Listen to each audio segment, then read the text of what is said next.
12-year-old Amber Derange sends her message in a bottle off into the ocean with a glimmer of hope that someone will find it. It had a simple message: "I'm Amber from France. If you find this note, send me an email." Amazingly, Jake Wilson and his 5-year-old son recovered the bottle while searching through Hurricane Florence debris on Sunset Beach. I said to my son Blake, I said, you have to check these bottles because one of them could have a message in it.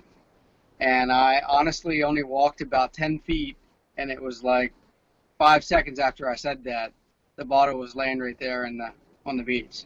Although it was tough for Wilson to read the note after his long journey, he could make out Amber's email address. He contacted her, and just this week, she flew all the way to Sunset Beach to meet him. Her mom told me that she was very excited, wanted to call every family member and tell them that someone found the bottle, and it was very hard for her to go to sleep that night.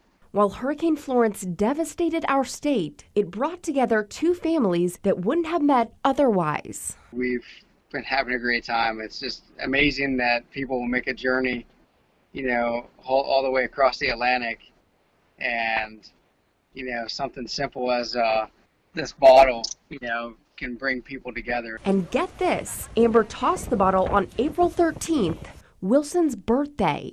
I guess it was meant to be that I found it.